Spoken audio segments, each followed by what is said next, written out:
Good evening.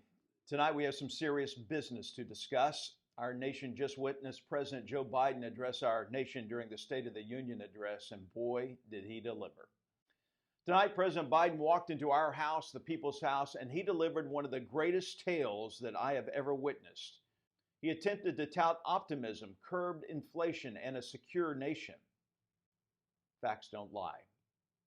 And that's why we're here tonight, to discuss the facts, the truth, and what is really going on in our great nation today. The fact of the matter is, President Biden has failed our country, and after 2 long years, the American people know it. Under President Biden's leadership, America has been utterly embarrassed on the world stage. The latest episode came just last week when President Biden allowed the Chinese Communist Party to go unchecked, invading our U.S. airspace and spying on our country with that balloon that flew over Whiteman Air Force Base in the B-2 stealth bomber. He kowtowed to China, jeopardizing our national security with the entire world watching. Yet, what was his answer to the American people? That he has prioritized our national security.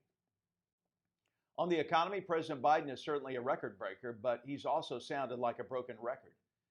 President Biden broke the record for rising inflation, leading to a 40-year high. He also had the second worst consumer price index report since 1981, and for nearly 2 years, 2 straight years, month over month, real wages have gone down. They've been negative. The cost of goods and services has skyrocketed, costing American families like yours $10,000 extra in 2 years. Well, there's no wonder why a majority of Americans have reported being financially worse off since President Biden took office. But that's not all. President Biden has failed to do anything about the crisis at our southern border.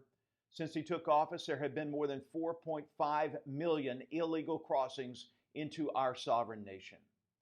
He has completely failed to take the crisis at our border seriously, allowing massive amounts of drug and deadly fentanyl to pour across the border, and no plan to address this crisis.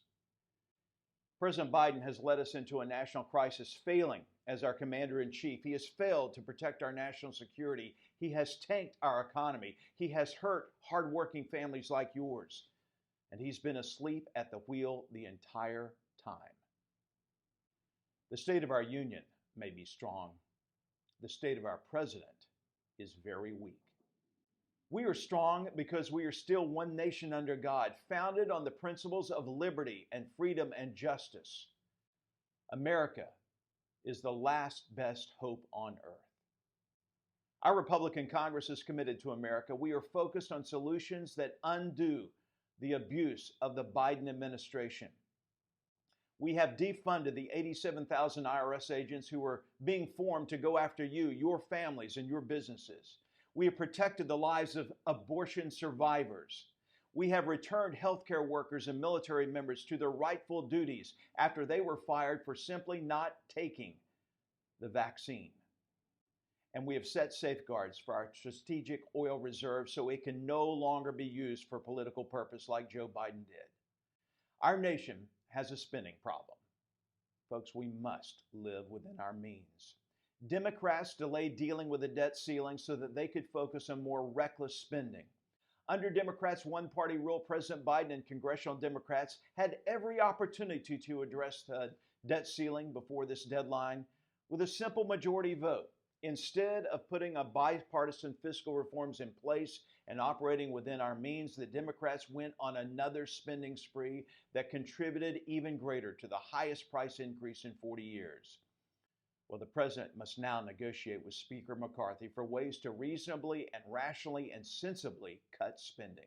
Folks, it's my commitment to always bring the truth, the balance, and perspective into every matter at hand. Tonight, President Biden has failed to present solutions to the many crises that he created. Don't worry. This moment is but a small blip in our nation's history. Together, we will repair the damage that this president has done. Together, we will rebuild our economy. Together, we will rebuild our reputation on the world stage. And together, we will rebuild confidence in one another. Good night, and God bless the United States of America.